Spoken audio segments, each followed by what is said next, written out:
and for the betterment it cannot be used. Yes, it should be, but there has to be some embargo, there has to be some legislation in place when it comes to such data, when we talk about cyber, because it's a borderless thing. There is nothing called as border when it comes to cyberspace. So if your country's data, the country which is almost second largest producing country when it comes to data creation, if that kind of a data which we are in a state of producing, or we to come laws, look into past instances which has happened, which can impact your uh, all other streams. Let's just take few small examples. When it comes to when it comes to, let's say, I'll go on law part, but let's go on the need of it. So let's say I have better access. Let's take an example of Mastercard. So whenever you swipe your Mastercard, let's say you go to Big Bazaar. So let's take a very small example of, let's say, Bombay, and then Bombay also, let's put it Borivali, and let's put it Bandra. So these are the two areas under me, and then I would see that, okay, the Big Bazaar, the kind of things these people in Borivali buy, the need over there in Borivali is more on, or more about the there's more requirement of A product than B, and C product than D. Now, this, before getting anybody having a knowledge, Mastercard would have a knowledge, because all the swiping is done by, and then or I can have an access that people in Borivali, let's say, do a lot of spending on food items, or do it more on the medical item. So here there is a more requirement of medical need. So then I plan out, me being the strategist, or me being giving advice, or me being some other name.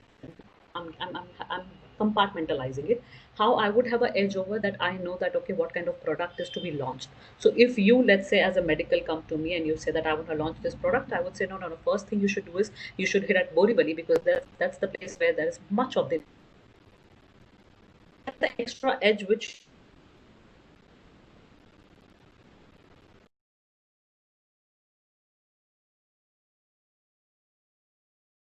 country who has a knowledge like that of another country, or data access, their their choice, the kind of pattern, any pattern, any requirement. To an extent, incident which happened in one of the remote area, where ladies used to go and they used to go almost every, let's say, Thursday or a Wednesday, whatever it comes. So they used to have illness as to infection in their stomach. So they used to go every time over there. So that was being looked into, that that's a repetitive pattern. So when they saw the repetitive pattern, then it was being analyzed that why every people on this specific Thursday come over for something like this. So then it realized that the Wednesday prayer, when the deity gets not clean, and because of they drink that water, their stomach get upset, and that's how the infection comes. So then that was analyzed, and then they bought a blanket, this thing, okay, that clean water to consume.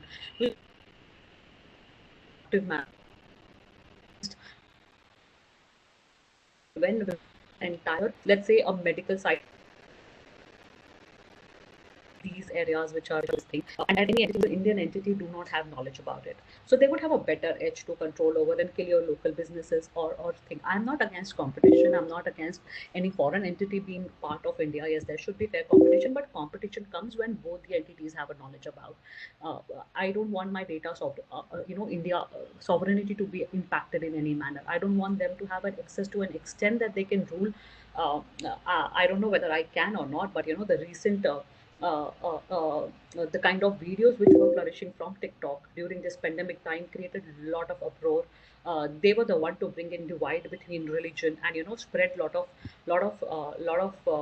videos which imparted fake knowledge about how to cure or how to abstain yourself. Do not indulge into ABC, which was very much required when we talk about isolation, testing, and all those things. So the kind of misinformation which was spread via these platforms, and the kind of impact and reach these platforms have. So in such scenario, and to catch hold. Now the second part comes is that why do we need data protection bill, or why do we need data localization? So A comes as to, when they take my data, what do they do with my data? B, when they do with my data, where do I keep my data, and do I have an access to Hello? Hello? We can hear you. We can hear We you. can hear you. Yeah. So A comes as to who can take my data? Do I allow them to take my data? Do I have access to my data? One can take it. The second comes as to a larger level, whereas countries are concerned. And the third comes as to when there is any kind of crime that happens because of my data or against me or against somebody else utilizing that data. Can law enforcement agencies enforce those laws which are there in place, or do we have those laws in place? So enforcement becomes a very much difficulty, jurisdiction becomes a difficulty when that data does not reside in India.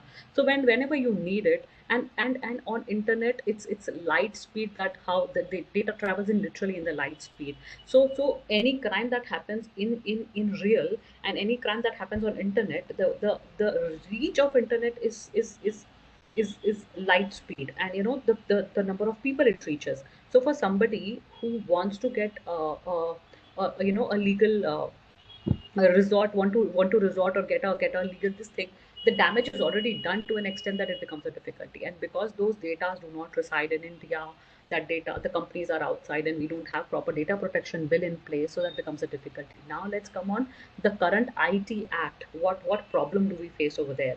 So we do have IT Act where they do define. We do have 2009 bill also, which specifically talks about sensitive data. It gives you definition of it. We have section 43A, we have section 72 in place, which says that any of your data, if somebody uh, your data has been taken away with, or if somebody takes your data, or there is a um, uh, you know in case, if somebody who takes your data does not, it fails to protect that data of yours, and fails to use reasonable security practices and procedure to protect that sensitive data of yours, then in such negligence, yes, they'll be punishable. So now those companies are punishable. We do have law that says that, okay, if I'm giving my data to X company has a liability to protect my data. But at the same time, that section 43A also speaks about that this would apply when with that negligence that results into a wrongful gain or a wrongful loss. So when I say that wrongful gain or a wrongful loss, till the time there is no wrongful loss or a gain, my data can be taken and can be shared and can be done. So the primary thing that comes over here is that I have to prove the part of wrongful gain or a loss, that itself, or an intent that it is being used for a for something malicious. So so when that kind of a criteria one has to have in place, then my right to privacy, which was guaranteed by Puttaswamy judgment, K. Puttaswamy versus Union of India, goes like, how do you enforce it? There's no criminal liability. IT Act does not speak about, that just by taking my data, whether somebody would be punishable if my data is breached. Do I have recourse for that? Or do I have to keep on, going on the premise that I have to challenge it via writ petition, that my data is, my right to privacy has been infringed? So that's little far fetched for to that level of it. So yes, there is an amendment which is required when it comes to this. Now data protection bill, which is pending, which has gone through, I think, 4 or 5 stages of updation and updation and updation, and let's hope that some data protection bill comes in place very soon. So that data protection bill very specifically deals with that who is the data processor, who can process churn your data, where there's a specific portion where, where the data has to be stored, data localization norm, which we talk about, that data has to be stored in India, or in case it has to be stored outside, there's a guideline given, specific guideline being given, that okay, in what category. They have defined very specifically the critical sensitive data and personal data. At the same time, with sensitive, extreme sensitive data, the data has to store in data centers in India. At the same time, precautionary measures have to be there in case of any breach.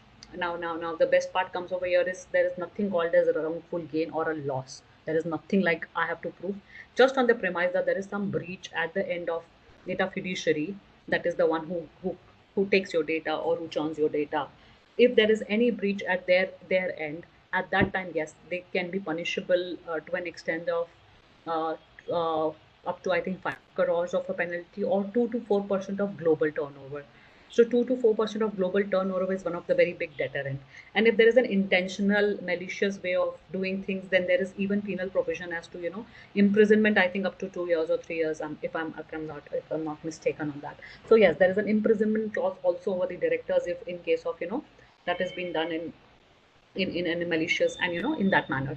So yes, so that data protection, yes, we need such kind of a data protection, especially after looking into the part that we have GDPR in place, whereas Europe is concerned. We have other countries who have very stringent laws of data protection.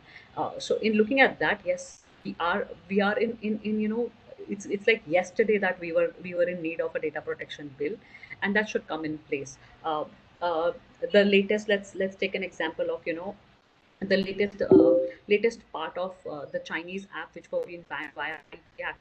So now I say at the same time that when I have, why do I have to go to an extent that it hits national sovereignty, or yes, that's the ultimatum. If my national sovereignty or integrity is at the stake, then yes, such action is required. But at the same time, picking up my data, small data, personal, non-personal, sensitive data, when you combine all of it with AI in place, there is way too much can be done, combining all of it. And whether I want to share it.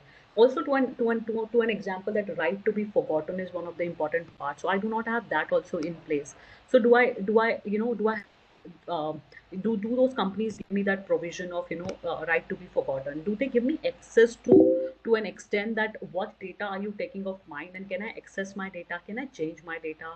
Can my copy, whenever the copy gets multiplied, I do have an access to that? So all these things are little ambiguous, and that has to in a way come on a paper for me to actually go on and then execute, or ask, made this company comply of those legislations, whereas India is concerned. At the same time, when you have data protection law in place and data localization, it becomes easy for law enforcement agencies to enforce our Indian laws, which half of the time do not get imposed, or there is a delay, just on the premise that those data don't reside here. They are either in Dublin or they are in Singapore data centers. So there's a lot of difficulty, whereas law enforcement agencies are facing when it comes to implementation of Indian laws are concerned, or whereas procedural part of if any infringement of Indian laws are concerned takes place. So that takes a lot of difficulty, maximum extent that they don't even understand your law. So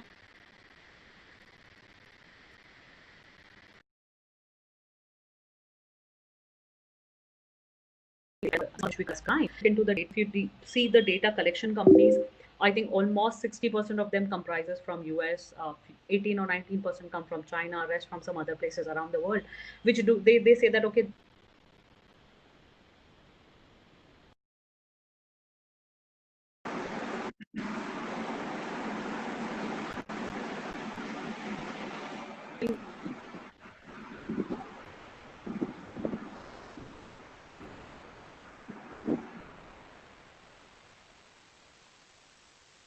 difference for me. For my is a crime per se. And if somebody clicks my picture in that manner, yes, it's a crime over here. For me, it's a big deal over here. So there are a lot of ambiguities when it comes to yes, there are different laws. Every country has a different law of the land, and for that, when you don't have data residing over here, no accountability is over here. No data protection, whereas I am, as an individual is concerned, I really do not have rights as of the current scenario is concerned.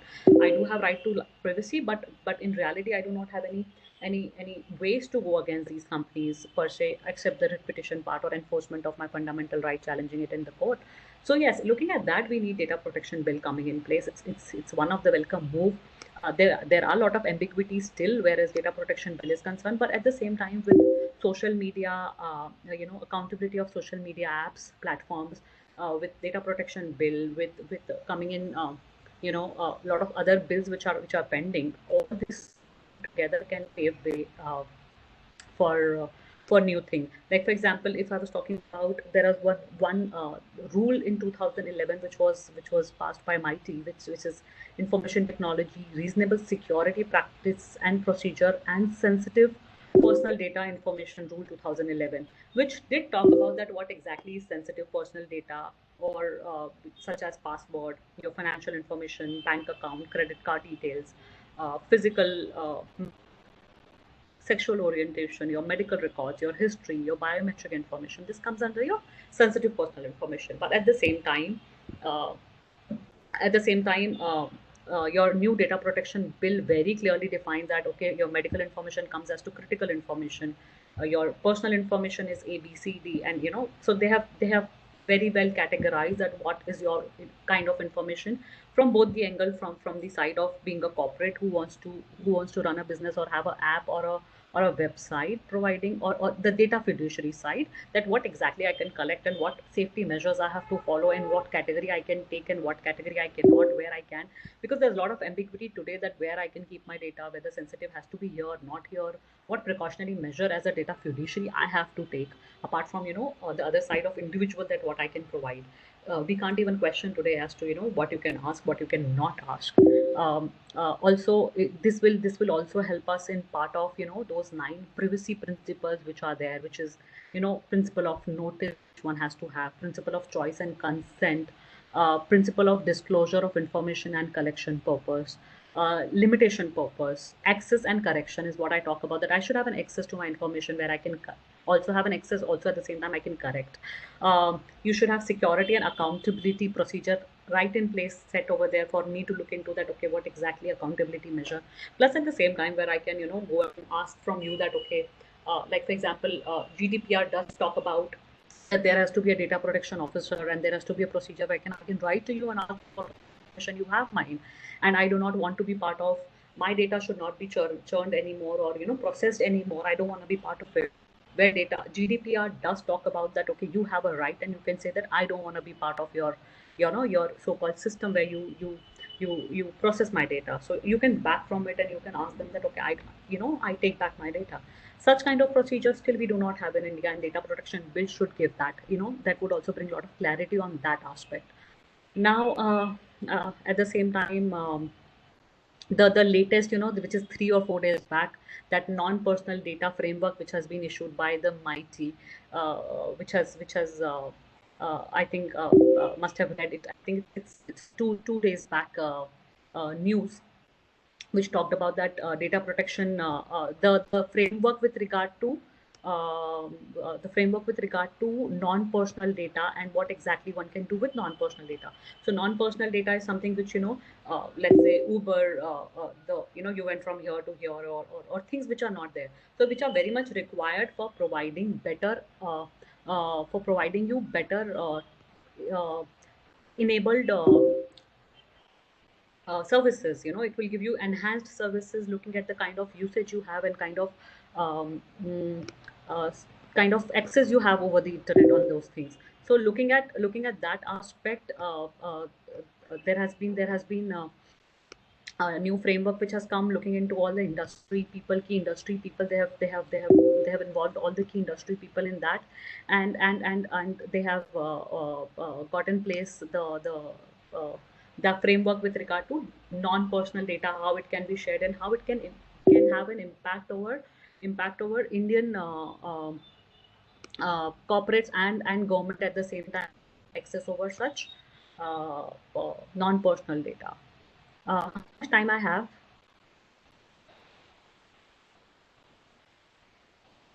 Ma'am, Hello. you have more 2 minutes. You have more 2 minutes. Do you want to go with questions or should I continue with this?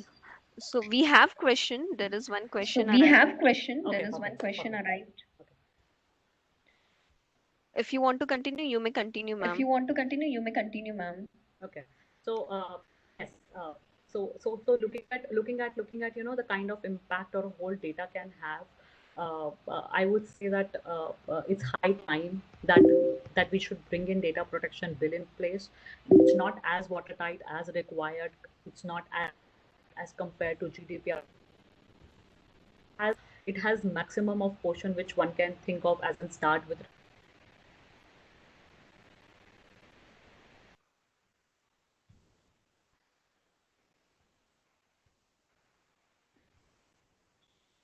recognition, or what it is with them, and what exactly data fiduciary can do with the data which can be processed. It has a provision with regard to data,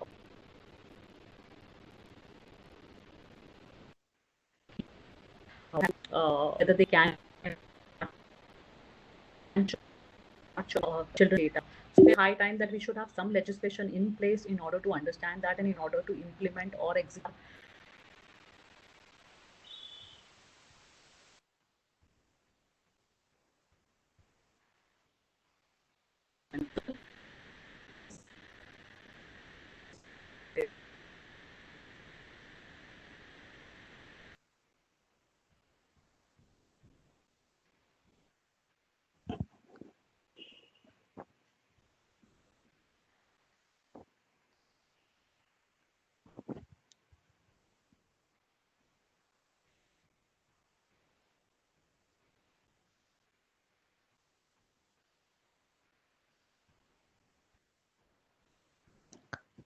Hello.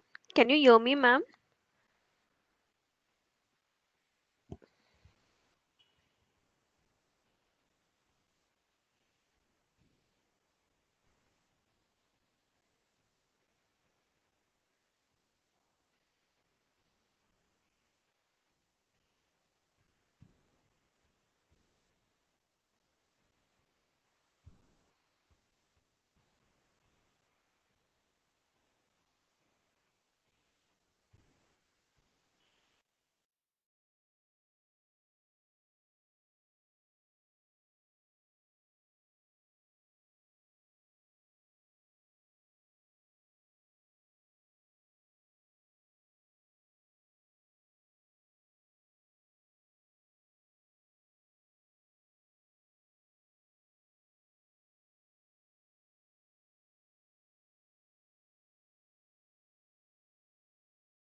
Hello.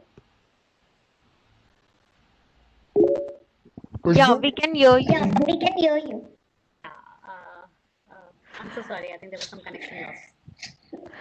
Yeah. So, ma'am, can we go forward with the question and answer?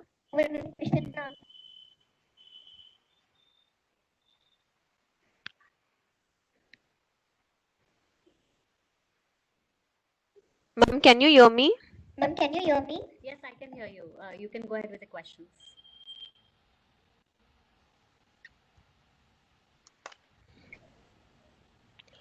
Okay. So we have one question arised by Juhi. The question is, if someone hacks and then threatens someone to murder, so does the law enforcement involve I cannot hear you. both I'm so sides? sorry. I cannot hear All you. both sides. You can is am I audible? Now I can hear you. So if someone hacks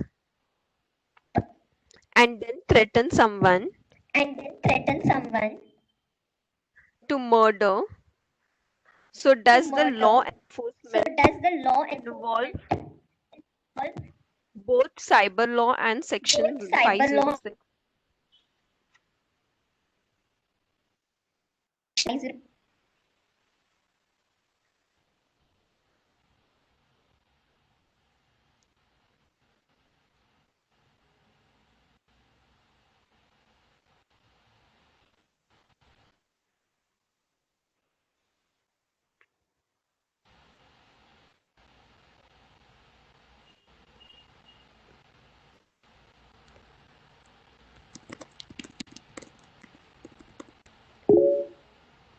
I could not hear any of the question which is asked. Can put it on the chat box so that I can answer the question? I think. Can you hear me? Yeah, I can hear you. I cannot hear you, Purnata. Can you put it on the chat box so that I can read the question and answer it? Sure.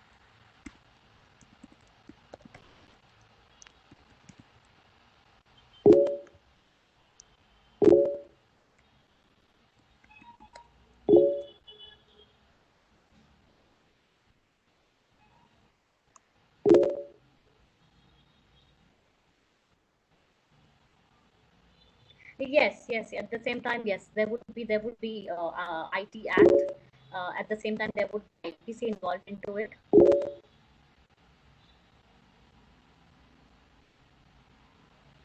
So yes, the first question is yes, it would be involving both IT and IPC. Hacking, that's an illegal offense. Any infringement or anything when it comes to computer resource is a punishable offense under IT Act, Section 66 and Section 66, yes, would come in place and attract, and there would be a lot of other things apart from hacking as to what can be done. At the same time, IPC would also be attracted. The second question, I think, I'm audible. Yes. Yes. So the second question that comes is giving uh, Xerox for everything by simply signing it. It can be misused. Yes, it can be used, misused. A lot of data is being sold.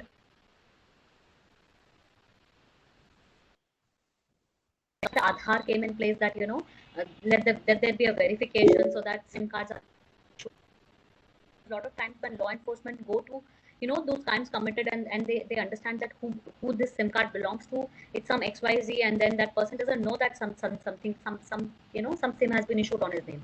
So that is probably being done when we give our names for the Xerox, or we provide our documents on Xerox. But then slowly those are also changing, because nowadays we have e-sharing of things, and it can be done. But yes, that's one of the minutes which is there, and which is there. So there are many online payment modes like PhonePe, Paytm, etc., and they to take our personal data like bank details. Isn't there a chance that that can misuse personal data even after being Indian apps? Yes, there is a chance, but then if that kind of thing comes in place, yes, you can have a forensics done. There can be a complaint against these companies, and there can be a legitimate external forensics that can be done to look into whether they have there is any breach of your data or misuse of your data from their end. But if I come on practicality part, not the legal part, there are so many places we as Indians have given our data, and we are no more, we were never scared about giving our details, giving our phone numbers, giving our email IDs, giving our birth details, giving our or our bank details, as to who will take away my things. So we've already shared our details at so many different levels that it becomes difficult to pinpoint as to where exactly the breach would have occurred, because there are 10 points where I've shared my similar data.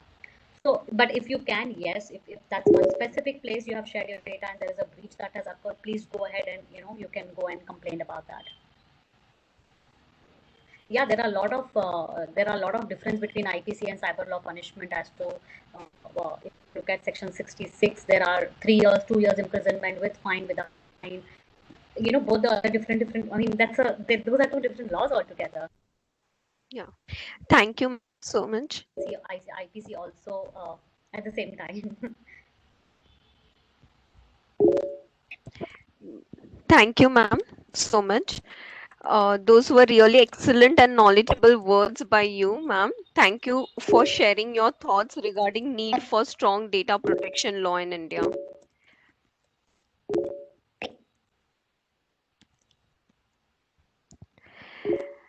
The question which is left, we are time bound. Actually, we are beyond our time. So you may ask next time. If there are only a couple of questions, you can take it up. Purnapa.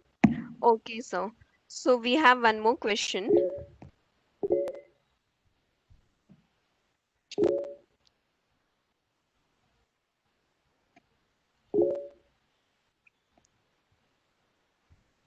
What are the jurisdiction under law, cyber law, and what are the implementation of laws against crime under cyber sleeper cell?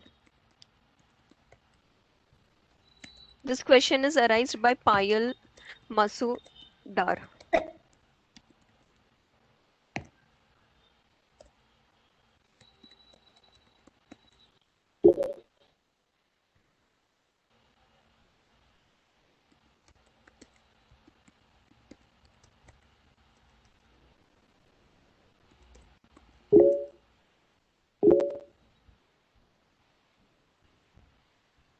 Should I go ahead with the questions? Yes. Okay. So a teen was accused for running a fake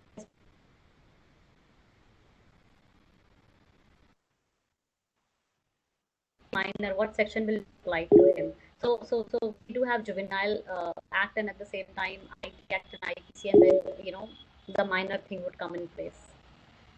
If government introduces any scheme like fast tag and data is leaked, yes, that happened. That was one of the things that happened. The fast tag scam within a day and a two of introduction of that. Then people have lost their money by sharing the OTP. uh, how can they get their money immediately? So yes, you should have complained at the same time because that was done at two bank, specifically FASTag happened with two bank places, not much, and you instantly got a call that okay, again the FASTag thing happened that you got a call that your registration did not happen properly or your KYC did not happen properly. So to do that, do this, and you shared your OTP or people have clicked on those links and have done all those things and the money has been transferred. So that has been specifically with one or two banks linked with UPI, and you should have complained instantly over there that such kind of thing has happened. You would have got your money instantly back. If not, then please register it now. Also, I don't know whether uh, limitation act would apply on this or not because it's criminal act, but you can still go on and ask the bank to refund that you got a knowledge about it now and you want the refund to be done whereas UPI FASTag is concerned. Bank would reimburse the money of yours. Then only on the premise that it was very specifically that they had a knowledge about your data and they called you up, not on the premises whether you gave your entire access to your phone to some XYZ via team viewer or such kind of apps.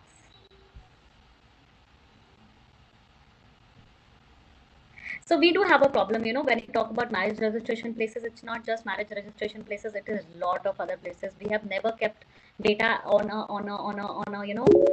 at a high pedestal. We have never taken data as an important thing. For us, data was the least important part. Thanks to Aadhaar, that every household got it. Oh, my personal data is important, as if Aadhaar did not had any issues. But then yes, at least it got to an extent that every household understand that I have right to privacy. My data cannot be taken. Aadhaar was government run. It was beautifully secured platform to be done, and it had uh, all the processes at in place. But at the same time, yes, it got people to aware, but they are not aware. They are still not so into it that whereas our data is concerned. I think how many people are there in this? Just go and have a look at kind of apps you download, the kind of data you share over there, the kind of things you don't even go and check that. Let's say why X app needs access to your to your mic, to your photos, to your gallery, to your camera. They don't need such things. So be little more vigilant on that part, offline and online at the same time. When you go to a lot of gaming apps, they ask you very stupid question as to which wall color you have, which is the next thing you see on your table, what is back. So by that step they collect little data of yours and they collect it, and then that's how they commit crime against you. So one has to understand that when you're parting with data, you're actually parting with something very important. So we have to be very vigilant on that. So yes, even courts are not that vigilant. If you're talking about these data, we have a lot of data running here and there, also not just marriage registration places. So yes, we have to be vigilant as customers, as users, and at the same time, we need to have our systems in place. That's why I say we need data protection bill in place, because once the liability comes on these entities, including private and government, then I think when such liability would come or such penal provisions would come against them, they would attract when it comes to such kind of data. They would be more secured process, whereas these departments are concerned, be it public or private. So what are my views regarding protection of?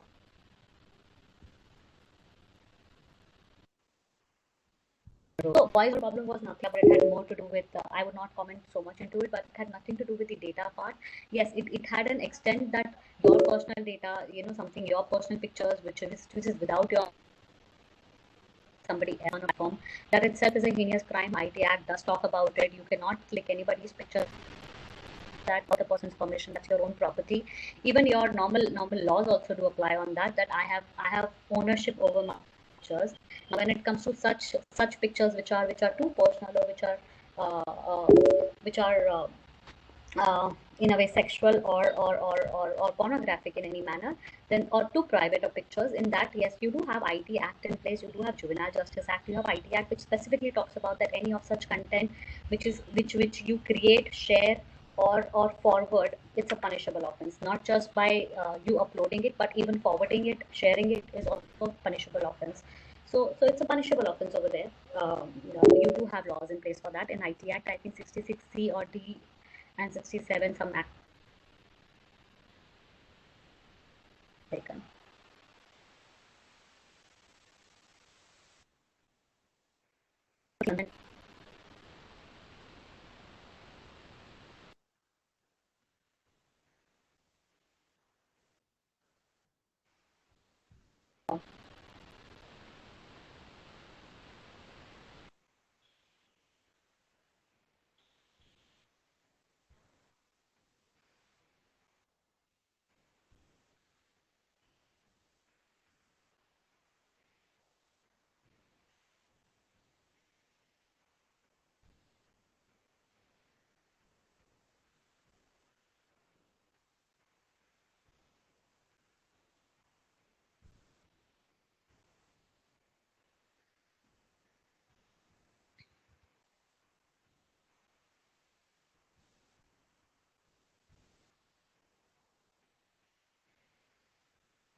Ma'am, can you hear me?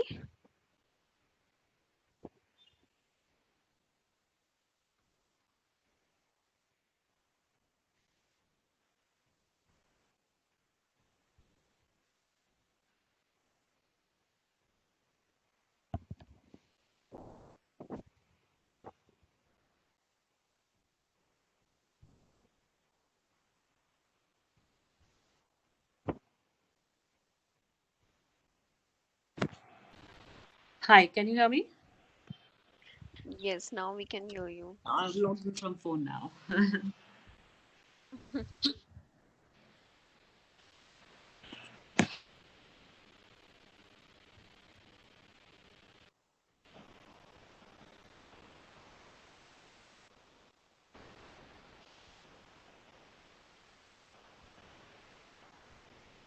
Hello.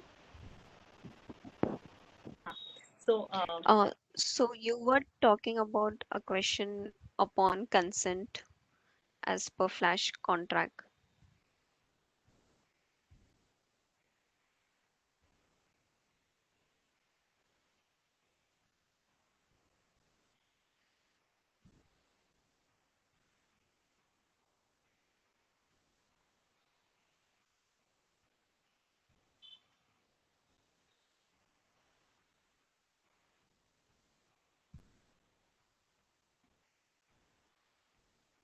have it's been enforceable.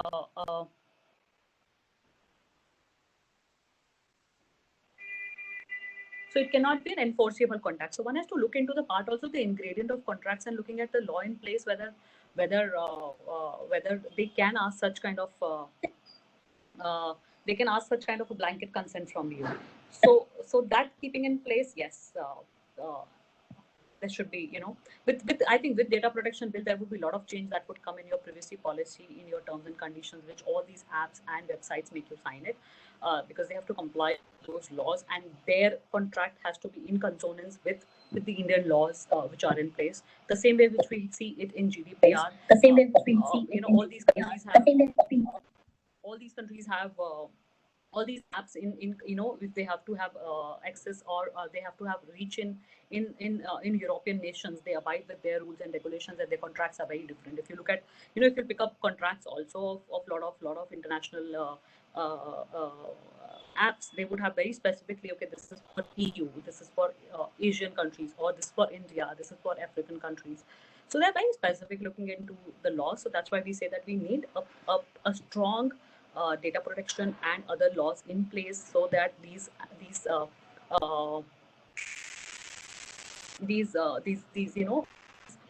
apps and websites have to comply with, and their contracts have the same visibility. Thank Okay, you, any ma'am. expert? Okay, okay. Thank you so much for your time. We really appreciate your every answer, and those were really excellent and knowledgeable words by you. Thank you so much. Now I request Bibindra sir to please give vote of thanks. Thank you, Purnata, for this opportunity. Khushbu, I must say, I'm pretty impressed with your exposing today. In Thank you fact, so a lot much. of people don't know that me and Khushbu had worked on a very important data protection case. In fact, I was Yes. assisting her in that case. She was the lead I was also. it was completely together. Yeah. So Khushbu is a fantastic advocate. I really admire her skills in law, and I thank her for sparing time today to explain to our audience regarding data protection law. Sharing of data isn't, you can't avoid it because at every stage you have to share some amount of data. But as Kotu said, it's always important that we be very careful about what we are sharing with people. So I think that is the crux of what Kotu said today. So also that the law, ignorance of law, as we all know, isn't a defense at all. So whenever we give consent to any form that seeks our data, we need to be very, very, very careful. So thank you, Khushbu, for bringing this out,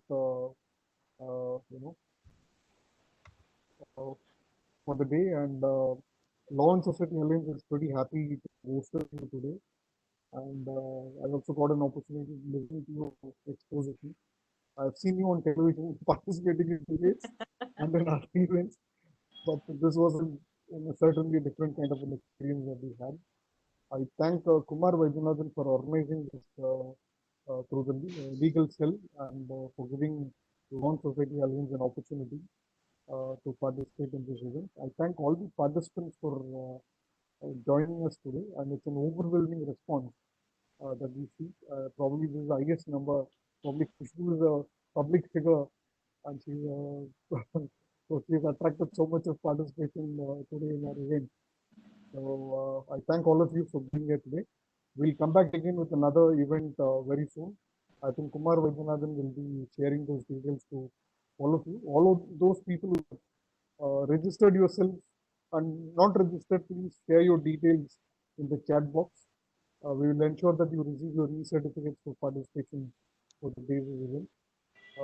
With this, we end the program. Kumar, if you have any announcements to make, I think you should make. I thank all of you wholeheartedly for the opportunity to host you today. Thank you very much. Thank you so much for kind words. Tomorrow we have legal drafting by Advocate Girish Rao. He's a solicitor from Bombay. Thank you. Over to Purnata. Thank you, everyone.